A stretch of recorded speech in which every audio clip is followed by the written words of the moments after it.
Every country is drowning in debt, but nobody asks the real question. Debt to whom? Because someone, somewhere, is collecting the bill. And that someone never shows their face. Today, we lift the mask. This is the story the world avoids. The story finance textbooks hide behind definitions. The story economists call too complex for the public. But it's not complex. It's intentional. Every nation borrows money it doesn't have. Governments print promises instead of cash. And trillions move in the shadows unseen, untracked, unnamed. You're told this is normal. It's not. It's engineered. The U.S. owes $38 trillion. Europe owes $14 trillion. Japan owes $9 trillion. Even oil-rich states owe billions. So, again, who is the creditor? Who's wealthy enough to lend every country on earth money? No single person can. No single business can. No single government can. But a system can. A system created long before you were born. A system that still controls your life today. The system isn't physical. It's psychological.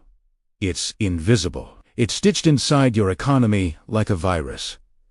That system is the global debt machine. Nations don't borrow from people. They borrow from institutions. Institutions that never die. Institutions that answer to no country.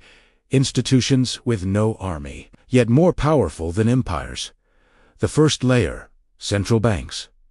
Not government banks, private entities with public names. They print money, then lend it with interest. Yes, governments borrow the same money printed inside their borders, and they pay interest on it forever. Debt becomes permanent. Interest becomes eternal. The money system becomes a leash. The second layer, bond markets, a place where countries sell IOUs to survive. These IOUs are bought by giants. Giants you'll never see in politics. Giants with more influence than presidents.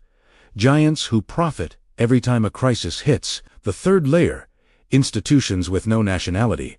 IMF, World Bank, BIS, the central bank of central banks. They dictate policies from boardrooms. They issue loans that rewrite entire nations. They design economies like engineers design engines. But these institutions aren't the true owners. They're tools, gatekeepers, front-facing masks. The real power sits behind them.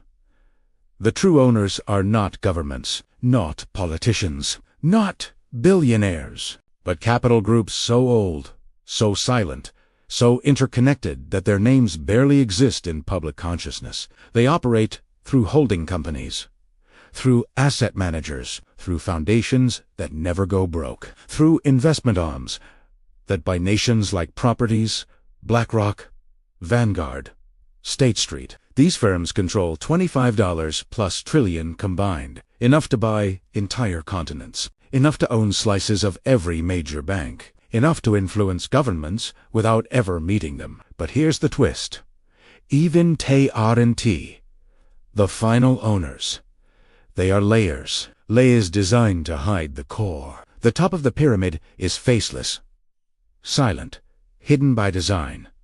Ownership dissolves into trusts. Trusts dissolve into foundations. Foundations dissolve into legal walls thicker than national borders. And behind those walls, there is no single man, no single family, no single organization. The real owner is the system itself. A system that feeds on debt, a system that grows when nations fall. A system that punishes stability and rewards chaos. A system that survives every war, every crisis, every crash. Because debt isn't money. Debt is power. Debt doesn't just control economies. It controls decisions. A country in debt never acts freely. Its policies bend toward the lender. Its leaders become negotiators instead of rulers. Its budgets become obedience tests. If you control a nation's money, you control its future. And the debt system knows this. That's why it never lets nations escape. Debt forgiveness is a myth. You've seen leaders talk about freedom, but they can't free themselves first, because debt is the chain around their neck, and the key isn't in their hands. It's held by people you'll never meet.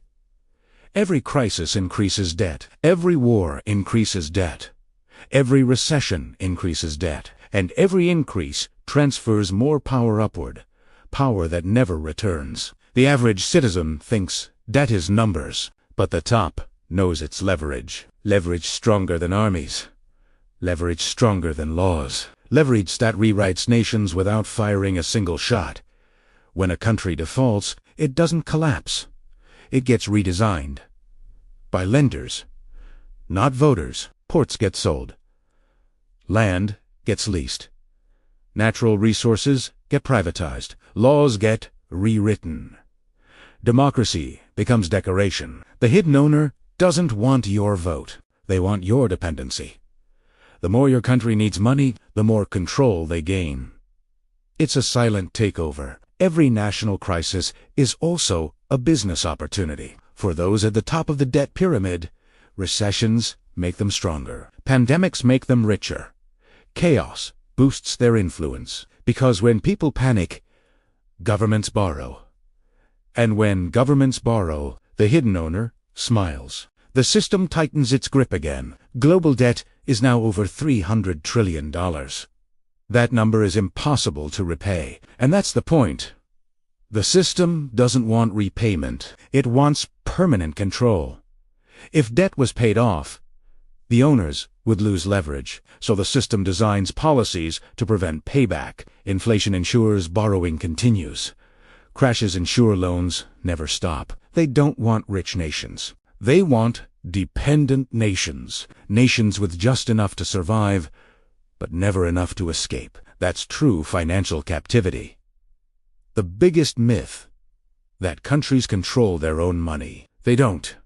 Their central banks do, and central banks answer upwards.